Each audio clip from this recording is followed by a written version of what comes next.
অভিনয় করেছেন অভিনেত্রী কঙ্গনার সঙ্গে। উত্তরপ্রদেশের বাড়িতে মিলল গায়িকার দেহ, হতবাক তার পরিবার।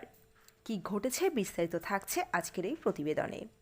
তো বন্ধুরা, অবশ্যই সম্পূর্ণ ভিডিওটি দেখুন। চ্যানেলে নতুন থাকলে চ্যানেলটিকে সাবস্ক্রাইব করে পাশে রাখা নোটিফিকেশন আইকনটি অল করে রাখুন।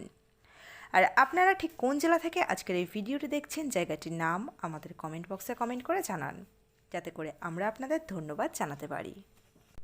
গায়িকা বিজয়লক্ষ্মী ওরফে মল্লিকা রাজপুতকে এদিন তার বাড়ি থেকে মৃত অবস্থায় উদ্ধার করা হয়। মঙ্গলবার 13 ফেব্রুয়ারি তার বাড়ি থেকেই উদ্ধার করা হয় তার মরদেহ। রহস্যজনক অবস্থায় পুলিশ তার দেহটি পায়, এমনটাই তাদের তরফে জানানো হয়েছে।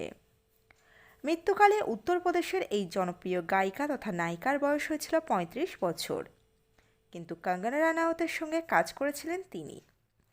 এদিন তার বাড়ি থেকে ঝুলন্ত অবস্থায় তার দেহ উদ্ধার করা হয়েছে বলেই জানিয়েছে পুলিশ।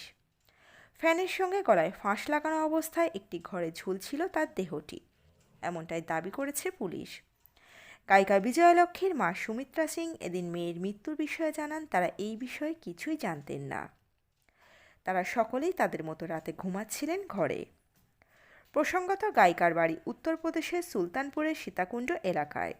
এটি কোতোয়ালি পুলিশ স্টেশনের আওতায় পড়ে।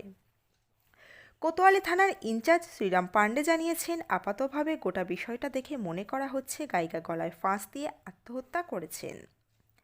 তবে এখনই নিশ্চিত করে এই বিষয়ে তারা কিছুই জানাতে পারছেন না যতক্ষণ না তারা ময়নাতদন্তের রিপোর্ট পাচ্ছেন, এমনটাই পিটিআইয়ের তরফেও জানানো হয়েছে। বর্তমানে গায়িকা মল্লিকা রাজপুত ওরফে বিজয়লক্ষ্মীর দেহকে ময়নাতদন্তের জন্য পাঠানো হয়েছে। প্রসঙ্গত, তিনি এই বিজয়লক্ষ্মী নাম নিয়েই শো করতেন। তো বন্ধুরা, এই আপডেটে ছিল এতটুকুই। দ্রুত ফিরে আসছি এরকমই নতুন কোনো আপডেট নিয়ে। অজানা গল্প চ্যানেলের সঙ্গে থাকার জন্য সকল দর্শক বন্ধুকে অসংখ্য ধন্যবাদ। দেখতে থাকুন, চোখ রাখুন অজানা গল্প চ্যানেলে।